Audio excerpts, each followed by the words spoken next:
school safety team to make sure that we can do that in a safe manner, and that during this very important week to the Columbine community, that those events are carried off in a safe manner as well.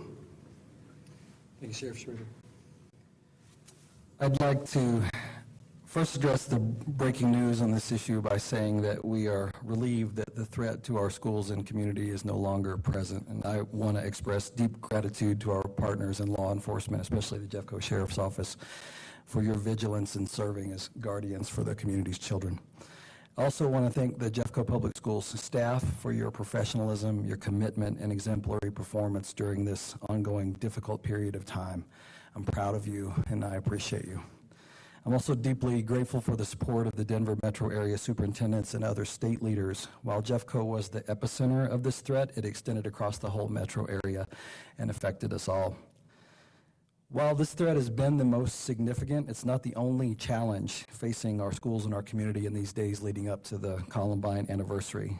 I appreciate our community's patience as we continue to navigate these difficult issues, and I'm always inspired by this community's capacity, resilience and capacity for good in the face of unimaginable evil.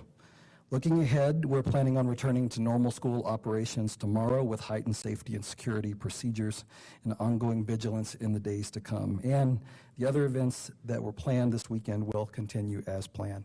Thank you, and I want to now turn things over to our Executive Director of School Safety and Security, John McDonald. Thank you, Dr. Glass and Sheriff Schrader. The shadow of Columbine looms pretty large here in Jeffco, as it does across the state and the country. For us, the partnership that we have with the Sheriff's Office is something pretty special. There were a lot of lessons learned in 1999. Probably the biggest lesson was breaking down the silos and the ability to train together, to work together, to constantly communicate, to keep our 86,000 kids safe across this district is a foundational aspect of what we do. And when this threat came in, we are used to threats, frankly, at Columbine. This one felt different, it was different, and it certainly had our attention. We base our decisions based on the best intel we have at the time. And to close an entire metro area is not an easy decision, but at the end of the day, it's the right decision, the best decision to protect all of our kids. And to me, that's pretty important. It's critically important to everything that we do. A student that doesn't feel safe in school is not a well-educated student. They can't focus, they can't study, and they can't take that test. So we're blessed in Jeffco, frankly, to have support from 7 different law enforcement agencies that provide us school resource officers that are helping us protect our kids each and every day. I'm very thankful that this threat is over and we can get back to the business of learning. But we know that Columbine continues to attract people from around the world. And if I have any message, we're not a place to come visit if you're not a student. If you don't have business there, we're not a tourist attraction, and we're not a place for you to come and gain inspiration. Thank you. Thank you, gentlemen. And now we'll open it up to questions. Yes, right here. Can you describe the circumstances surrounding the death of Ms. Pais? Were agents actively involved in pursuing her at the time when she took her own life? I don't have that information, but I believe she was found on a search. But again, the FBI will be doing a more comprehensive briefing. They're currently processing the scene where her body was found to determine all of the factors that would lead to those conclusions. I don't know if she was, I don't believe that they were in active pursuit at the time that she was found dead, but again, they'll confirm that and the details surrounding it. Sheriff, do you believe that there could be any persons associated with her? Is that a concern, and what is your involvement in the investigation with her? Well, we've had staff on the Rocky Mountain Safe Streets Task Force that have been actively involved. We have had people in the command post during the course of the last 24 hours. to aid in that investigation. We've had plenty of staff that have been boots on the ground searching different areas. Everything that I've heard in briefings does not indicate that she had any assistants or friends in the area, just a fascination with the Columbine area and the horrendous crime that went on there 20 years ago. And I know you had said that this threat felt different. She did purchase a gun in Colorado. How did that play into this? Well, for me, looking at school shooters and the history of what we've seen for the last 20 years, there's some real indicators that we look at. The fact that she was committed, purchased a plane ticket, not only purchased a plane ticket, but made that journey, that pilgrimage to Columbine. Once she got into our area, purchased a gun. Now, I say made the pilgrimage. I don't believe she ever made it onto Columbine property. I don't think that's ever been confirmed, but there was a pilgrimage here. And certainly she purchased a weapon, and those two things combined, along with her fascination of Columbine, that's pretty clear and convincing evidence that we have a threat to the school. Can you please speak louder? It's harder to hear you. Thank you.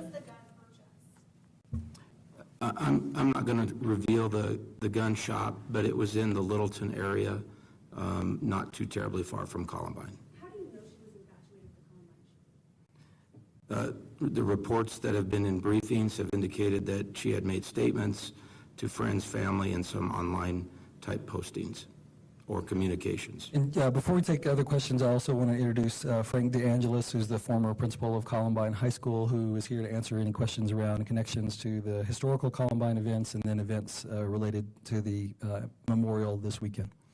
John, can you talk about the fact that she is only one person, and granted that she did have a gun, but how was she able, as just one person, to generate so much concern and affect such a wide area, even though she had intent and being only one person versus a department?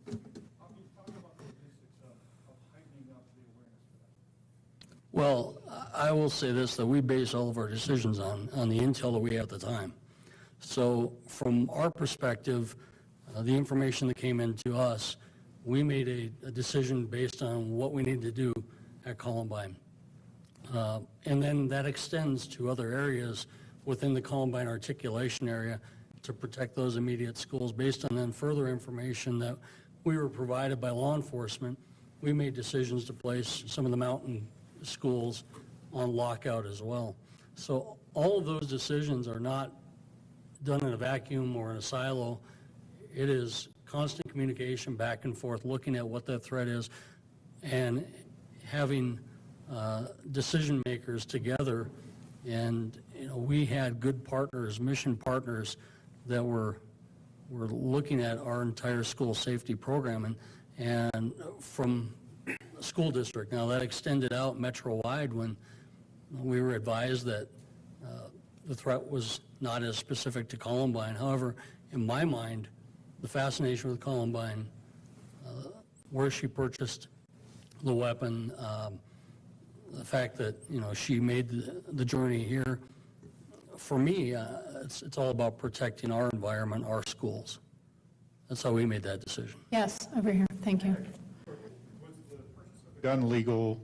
And also, if she were still alive, what could law enforcement do in terms of containing the situation? Could she have been charged with something, or is law enforcement hands kind of tied in this type of situation? Well, I don't believe our hands were tied in this type of a situation. Obviously, communication was ongoing.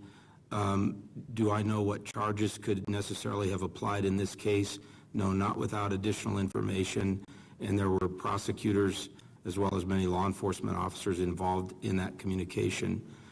Minimally, based on the information that we had, she certainly would have been subject to being taken into custody for a mental health hold, a 72-hour hold and treat to determine a little bit more about the mental state and what risk there would have been posed. But minimally, that would have happened. Certainly, there was the potential for other charges, but absent additional information, I wouldn't be able to comment on what those would be.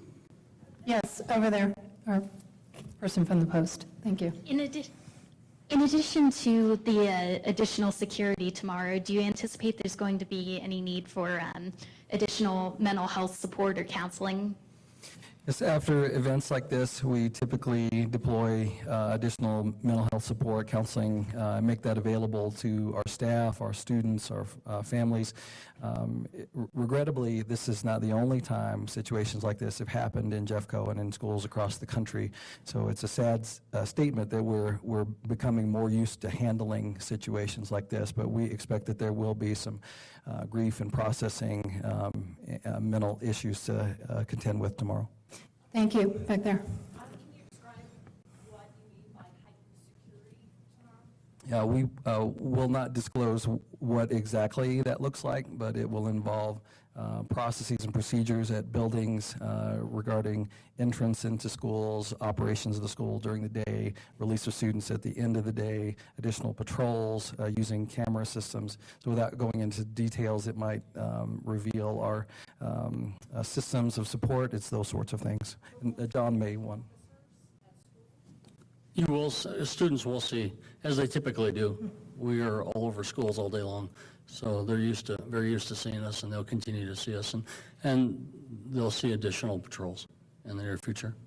Thank you. Over there. And, this question is for Frank. I know this is already an emotional, a difficult week. And for you, for families, when did you first learn about this? What did you think? I know you still have a relationship with these families. Have you talked with them? What are they thinking right now? Yesterday, I was at Columbine High School when we went into lockout, and first thing I did is check in on about the 15 staff members who were there when the event happened 20 years ago, and then some families start reaching out to me and just to provide support for everyone. And, it's very important that we continue to look at what happened 20 years ago, but at the same time not let it detract from what we're hoping to do this week. And the support was so great when Jeffco got together, everybody came together, and there was a confidence that was what we were working with, but it just takes us back. And I think you talk to most people that were part of Columbine High School, when that month of April comes, it does something to us all. But we have the support system in place, and we take care of each other. And, we have that famous saying, we are Columbine, and during times like this, it resonates loudly and clearly. Thank you. Go Could you ahead. talk personally for you what you personally felt and thought when you heard about this, and your message to parents out there in the community impact? The one thing that is so different from this time as opposed to 20 years ago is all the things that we have in place. Prior to that time, the only drills we did were fire drills. And yesterday, as soon as there was an alert to go in lockdown, Columbine High School acted so professionally. And the reason they did this is because of the training being done by the Jeffco Sheriff's Department and John's office. And so it was like clockwork. And I was there through the entire time, and the kids knew exactly what to do. There was support, and so that is much more reassuring than what we were 20 years ago. And so I think we know we have things in place now, lessons learned, and the support system is there. And so, again, we reach out to everyone, and the Jeffco Schools have been fantastic, and Dr. Glass and his leadership has been fantastic, providing everything we've needed for Columbine as this 20-year remembrance approaches.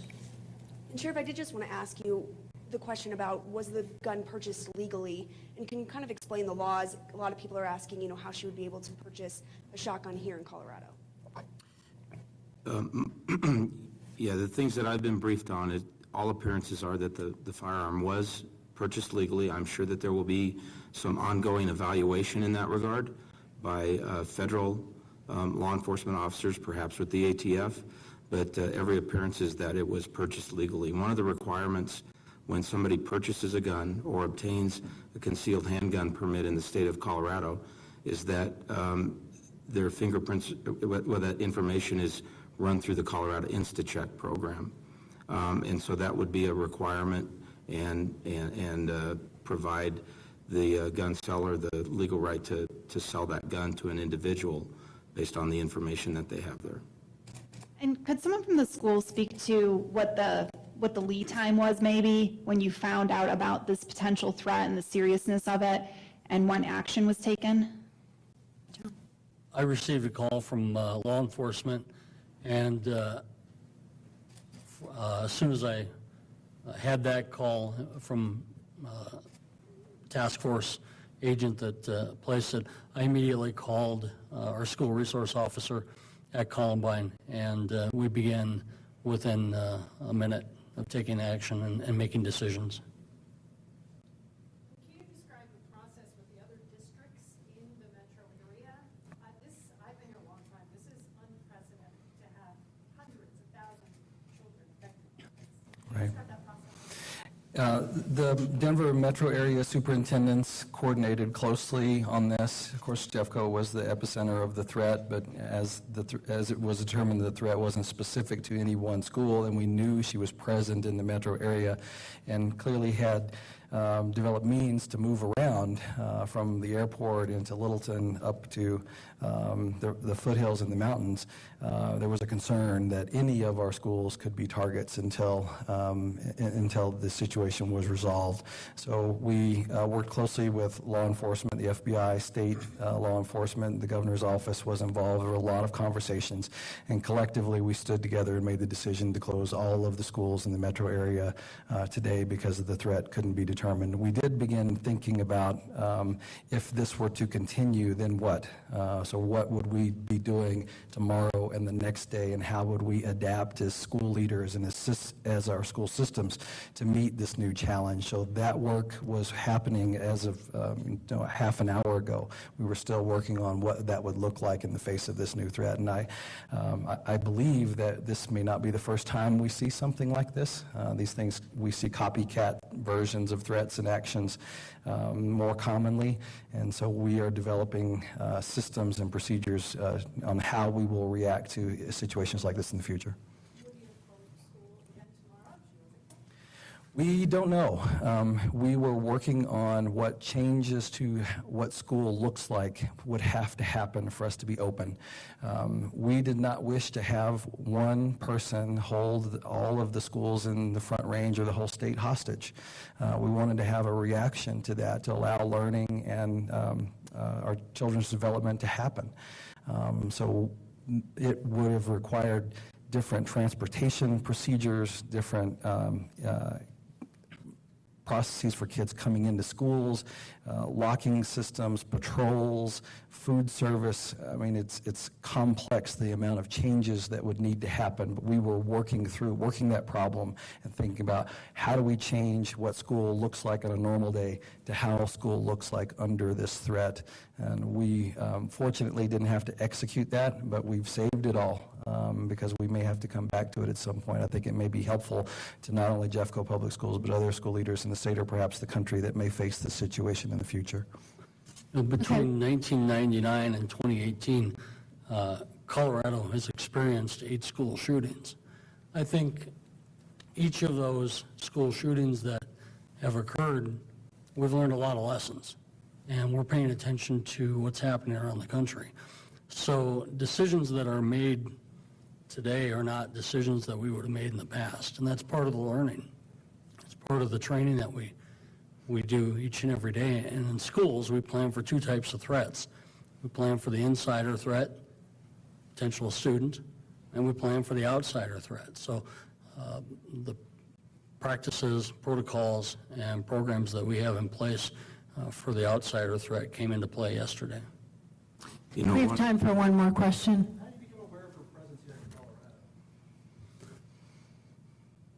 Colorado? Well, the FBI developed information. It came forward from the Miami FBI office to the Colorado FBI office, I believe after she was reported missing by her parents. And again, the FBI will, in all likelihood, be conducting a more thorough briefing, media briefing on the details of their case, and they probably would be better equipped to answer that. But if I could get back to the question that you asked, one of the goals of public safety is not only to reduce crime, but to reduce the fear of crime. I had the opportunity to listen in on the superintendent's calls last night and today, and the thoughtful deliberation that went on throughout the Denver Metro school superintendents. That was a large piece of it. Are kids going to be fearful? Are their parents going to be concerned with their kids? And ultimately, is that a good learning environment? But that's the thing that we work on hard every day, is to make sure that with our school safety partners, to make sure that the schools are safe and that kids are in an environment where they feel comfortable so that they can learn their very best. How did she get around Jeffco? What was the why? I'm sure it will come out in the FBI briefing, but it was an Uber type of a system, I believe. Okay. I think that wraps it up for us today. Thank you all for coming. We appreciate it. On behalf of Jeffco Public Schools, we are eternally grateful to our partners in our community who helped bring this to conclusion. And we appreciate your time and attention today. Thank you.